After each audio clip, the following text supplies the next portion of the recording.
गेल्या 4 दिवसांपासून सुरू असलेल्या धुवाधार पावसाने मुंबईकरांची चांगलीच तारांबळ उडाली। ठिकठिकाणी पाणी साचलं। नाले सफाईचा दावा करणाऱ्या महायुतीला आदित्य ठाकरेंनी धारेवर धरलं। त्यांनी उपमुख्यमंत्री एकनाथ शिंदेंसह महायुतीवर टीका करताना भ्रष्ट कारभारामुळेच मुंबईची तुंबई झाल्याची टीका केली।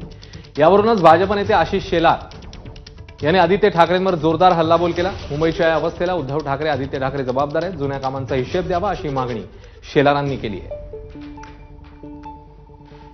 आदित्यजी ठाकरे यांना माहितही असून ते खोटं बोलतायत।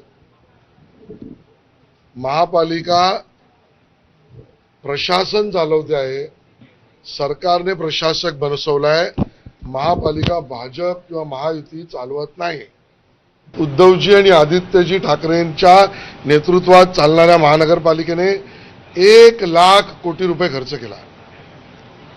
आदित्यजी 20 वर्षात 25 वर्षात तुमचे पिताश्री आणि तुम्ही 1,00,000 कोटी रुपये खर्च करून ब्रिमस्टोवर्डचा पर्जन्य जलवाहिनीचा प्रकल्प अजूनही पूर्ण का झाला नाही।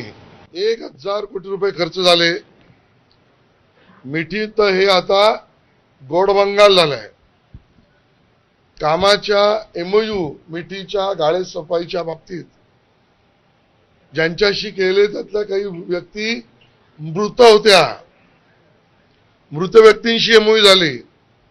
आदित्यजींनी उद्धवजी ही किमया तुमची कुठली